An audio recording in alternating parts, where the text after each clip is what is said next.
বাংলাদেশের ইতিহাসে একটি কালজয়ী ছবি আব্দুল্লাহ আল মামুন পরিচালিত সারেং বউ। শহীদুল্লাহ কায়সারের অমর উপন্যাস সারেং বউ থেকে এই ছবিটি নির্মাণ করেছিলেন আব্দুল্লাহ আল মামুন। 1978 সালে ছবিটি মুক্তি পায়। ব্যাপক প্রশংসিত হয়েছিল সারেং বউ। বিশেষ করে এই ছবির একটি গান, ওরে নীল দরিয়া আমায় দে রে দে ছাড়িয়া, এই গানটি অসাধারণ জনপ্রিয়তা পায়। শ্রোতাদের মুখে মুখে আজও এই গানটি আছে। তো এই গানটির একটি গল্প আজকে আমি আপনাদের সঙ্গে শেয়ার করতে চাই। ছবিটি সবাই দেখেছেন, কিংবা বেশিরভাগ বাংলা ছবির দর্শকই এই ছবিটি উপভোগ করেছেন। হয়তো বিটিভিতে দেখেছেন, অনেকে সিনেমা হলে গিয়ে দেখেছেন, আবার অনেকে ইউটিউবে দেখেছেন। কিন্তু গানের গল্পটি অনেকের হয়তো মনে নেই, কোন প্রেক্ষাপটে গানটি ছবিতে এসেছিল, কাহিনীর কোন জায়গাটিতে এসেছিল, এটি অনেকের হয়তো মনে নেই। আজকে খুব অল্প কথায় আমি সেই ঘটনাটি বা গানের গল্পটি একটু আপনাদেরকে বলতে চাই। সারেং বউয়ের গল্পটি অনেকটা এমন। ফারুকের সংসারে, অর্থাৎ কদম সারেং, তার সংসারে বউ হয়ে আসেন নবিতুন, অর্থাৎ কবরী। ফারুক বংশ পরম্পরায় সারেং, তার বাবাও সারেং ছিলেন, দেশ বিদেশে ঘুরতেন। ফারুকও তেমনটাই, যাযাবরের মতো, ভবঘুরের মতো জাহাজে জাহাজে করে দেশ বিদেশ ঘুরে বেড়ান। নদী তাকে টানে, দরিয়া তাকে টানে, সাগরের টানে তিনি সংসার করতে পারেন না। একবার যখন তিনি এরকমই একটা সফরে যান, সেই সফরে গিয়ে তিনি বিপদে পড়ে যান, তাকে জেল খাটতে হয়। আরেকজনের কুচক্রে পড়ে ষড়যন্ত্রের কারণে তাকে জেল খাটতে হয়। তিনি কোনো ধরনের টাকা পয়সা গ্রামে পাঠাতে পারেন না। ফলে নবিতুনের সংসারে আপদ নেমে আসে, বিপদ নেমে আসে, তার সংসারে অন্ধকার ঘনিয়ে আসে। একটিমাত্র মেয়ে, ছোট্ট 8 বা 10 বছর বয়স তার, সেই মেয়েটিকে নিয়ে অকুল সাগরে, অতল দরিয়ার মধ্যে পড়ে যায় নবিতুন। নবিতুনের দিকে চোখ পড়ে এলাকার মাতব্বর বা মুরব্বী আরিফুল হক, অর্থাৎ লুন্দর শেখের। লুন্দর শেখ কবরীকে গ্রাস করতে চায়, কবরীকে বিয়ে করতে চায়।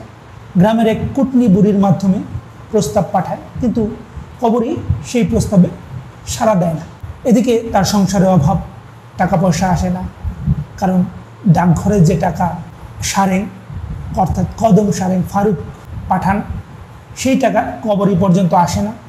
ডাকঘরেই খেয়ে ফেলে নজরুল হুদা বাচ্চু, যে ডাকঘরের প্রধান, পোস্ট ম্যানেজার, তিনি এবং লুন্দর শেখ আরিফুল হক, এই দুজন মিলে। আর এদিকে দীর্ঘদিন তাকে, অর্থাৎ ফারুককে জেল খাটতে হয়, যে কারণে টাকাও পাঠাতে পারেন না। ফলে প্রচণ্ড রকম অনটনের মধ্যে পড়ে যান কবরী। এদিকে আরিফুল হকের অত্যাচার, গ্রামবাসীর নানা রকম কথা, তাদের মত ফারুক নিখোঁজ হয়ে গেছেন, কদম সারেং আর কখনো ফিরে আসবে না।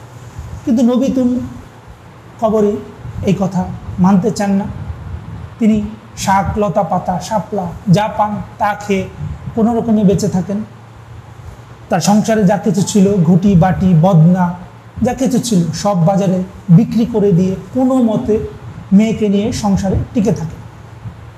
এদিকে আরিফুল হক একদিন তাকে আক্রমণ করেন, ক্ষেতের ভেতরে তার সতীত্ব কেড়ে নিতে চান। কবরী তখন তাকে প্রচণ্ড আক্রমণ করেন এবং এতে আহত হন লুন্দর শেখ। এর প্রতিশোধ নিতে গ্রামের মানুষদেরকে লেলিয়ে দেন তিনি কবরীর বিরুদ্ধে। তারা ষড়যন্ত্র করে একরকম বাধ্য করে কবরীর যে চাচা শ্বশুর, দুঃসম্পর্কের চাচা শ্বশুর জহিরুল হক, তার মাধ্যমে কবরীর একটি বিয়ের আয়োজন তারা করেন। গ্রামের মুরব্বীদেরকে নিয়ে তারা বসেন, তারা সাব্যস্ত করেন কবরীকে বিয়ে করতে হবে। আর যেহেতু তাদের পরিবারের মধ্যেই একজন উপযুক্ত পাত্র আছে, অর্থাৎ জহিরুল হকের ছেলে বাবর, সে একটু বোকাশোকা, কিন্তু তার মনের মধ্যে কবরীকে পাওয়ার একটা আকাঙ্ক্ষা। তো সেই জায়গা থেকে তারা সাব্যস্ত করেন কবরীর বিয়ে হবে পরদিন বাবরের সঙ্গে। বাবর মনে মনে খুবই খুশি। আরিফুল হক আগেই বাবরকে কুমন্ত্রণা দিয়েছে, কবরীকে তুলে দিতে হবে আরিফুল হকের হাতে। বাবরও রাজি হয়েছে। পরদিন বিয়ে হবে। কবরী তার একমাত্র সন্তান মেয়েকে নিয়ে সেই রাতে ঘুমোতে যান। আর তখনই ফারুককে পর্দায় দেখানো হয়। দীর্ঘদিন ধরে বাড়ি ছাড়া ফারুক, তার কণ্ঠে উঠে আসে গান, ও রে নীল দরিয়া আমায় দে রে দে ছাড়িয়া। ছবির দারুণ একটি মুহূর্তে গানটি আসে। গানটির পরে কি হবে দর্শকরা মোটেও অনুমান করতে পারেন না। গানের পর ছিল দুর্দান্ত এক চমক। গানটি যখন শেষ হয় তখনই ফারুক ফিরে আসে তার পতিব্রতা স্ত্রীর কাছে। রাতে তার কাছে থাকেন ফারুক। সবাই যখন সকালবেলা নবীতুনের দরজায় ঠক ঠক করে, নবীতুন কি তবে আত্মহত্যা করল, কেন দরজা খুলছে না, সেই সময় দরজা খুলে দাঁড়ান ফারুক। আর পুরো গ্রামবাসী চমকে ওঠে।